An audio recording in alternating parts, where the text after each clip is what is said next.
Assalamu алейкум. Жаһан әдебиеті пәнінен бүгінгі өтетін темамыз 18 ғасыр ағартушылық әдебиеті деп аталады. Бүгінгі темада ағартушылық әдебиетінің өзіне тән өзгешеліктері һәм осы дәуір әдебиетінің уәкілдері Даниэль Дефоның әдеби үйретушілігі, Робинзон Крузо романының жанры идеясы, Даниэль Дефоның журналистлік үйретушілігі, Робинзон Крузода реалистік анализ. Екіншіден, Джонатан Свифт үйретушілігінің дәуірлері, үйретпелерінде қалыпшылық мәселесі, Джонатан Свифт сатирик шайыр сипатында, Гулливердің саяхатлары, кітаплар ұрысы, Бошка хақында, ертек үйретпелері хақында мағлұматтар береміз. 17-18 әсірлер жаһан тарихында жаңа дәуірді бастап берді. 17-18 әсір англишан һәм француз буржуа аударыспақлары орта әсірлердегі ескі тәртіптерді жеміріп тастады.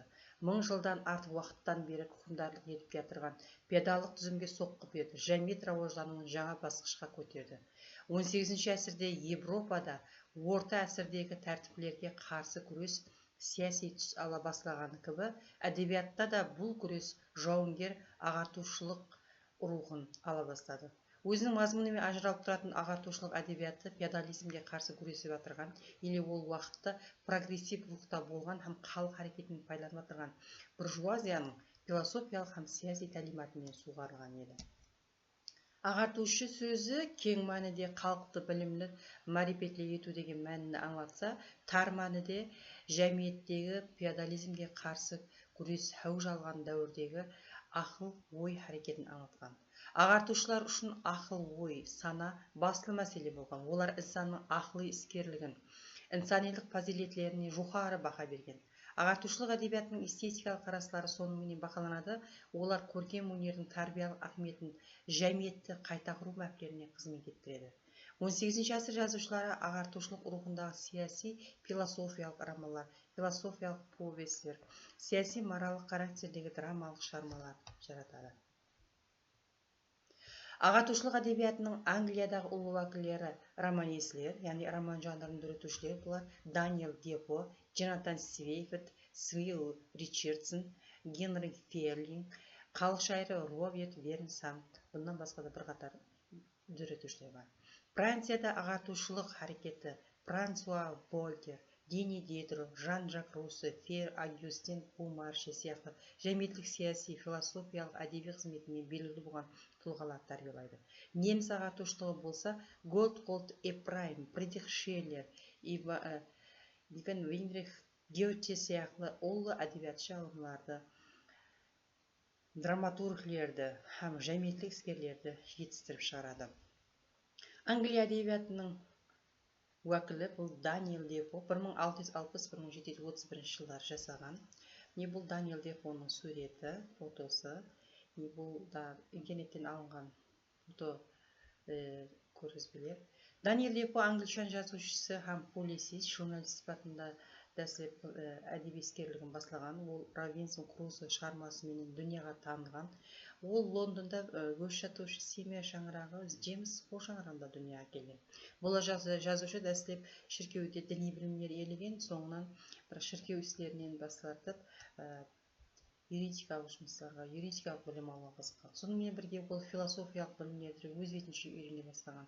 1631 жылы ең дәстепкі философларын жаратқан, бұлар діни мазмұнға құрылған. Дефо Ньютон академиясында оқыған. Ол жерде грек, латын тілдерімен бірге классик әдебиетті да үйренген.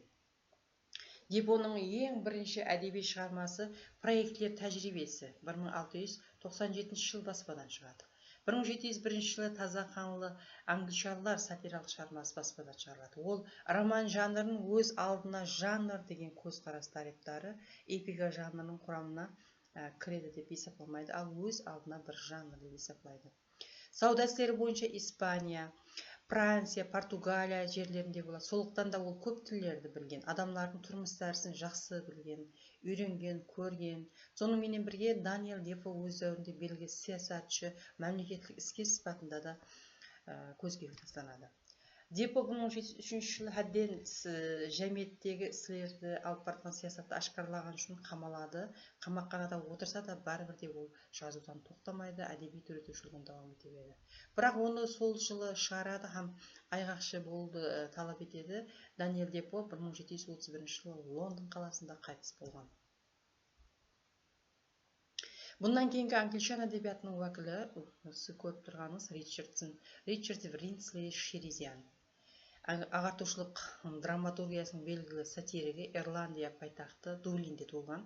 Ол Харроу мектебінде оқыған. 22 жасында 16 жасында опера қосықшысы көзді қыз Элиза Лиллиға үйленеді. Не бұл фотолары?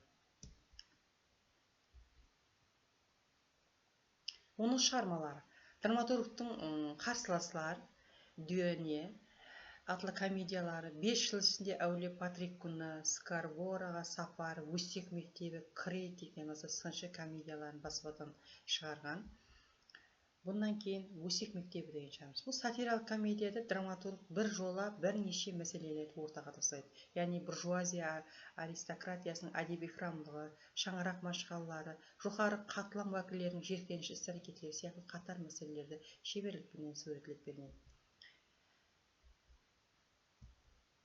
Комедияның қаһармандары, Өсек мектебі комедиясының қаһармандары: Лондонлы саудагер сэр Питер Тизли, хаялы леди Тизли, аға інілер Джозеф һәм Чарльз Черпеслер, Мария Шарльздың сүйіктісі, өсекшілер леди Шиндуэлл, Крептри, сэр Бенджамин Бекбайт Кендер ханым, сэр Оливер Сервис.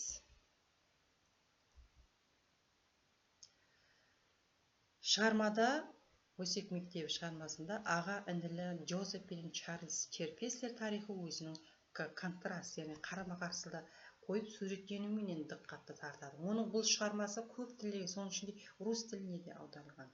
Бұл шығарма орыс сахнасына 1793 жылдан бастап тамаша көрлердің назарына ұсыныла басталған. Диққатларыңыз үшін рахмет.